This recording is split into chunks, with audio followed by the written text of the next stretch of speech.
خبر شامل کریں گے کرائم رپورٹر طیب الرحمان کی۔ بسم اللہ الرحمن الرحیم۔ پشاور میں لمبی اسکن کی وجہ سے قصب خانے ویران۔ پشاور میں جانور میں پھیلی ہوئی لمبی اسکن بیماری کے افواہوں کی وجہ سے شہر بھر میں گوشت فروش شدید مالی مشکلات کا شکار ہے۔ عموماً اگر ایک قصاب کی روزانہ کے حساب سے 2 گائے فروخت ہوئی تھی تو اب ایک چھٹائی گائے تک فروخت پہنچ چکی ہے۔ یہ افواہ سوشل میڈیا کے ذریعے سے ہوا میں پھیل گئی ہے جو کہ سراسر غلط افواہ ہے۔ این نیوز کی ٹیم سے بات چیت کرتے ہوئے پشاور کے قصاب فروشوں نے کہا کہ سب سے زیادہ گوشت وہ خود کھاتے ہیں، جبکہ ہر ذبح خانے میں ایک سرکاری ڈاکٹر موجود ہوتا ہے جو کہ باقاعدہ ہر جانور کا معائنہ کرتا ہے۔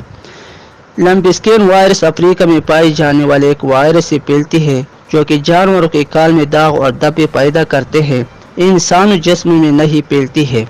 پشاور کے ایک ذبح خانے میں ڈاکٹر کا کہنا تھا کہ پہاڑی علاقے اور خصوصاً سیلابی علاقوں کے جانوروں میں یہ وائرس پایا جاتا ہے جس سے جانور داغر ہوتا ہے، لیکن اس کا رہنا معیار اور علاج موجود ہے۔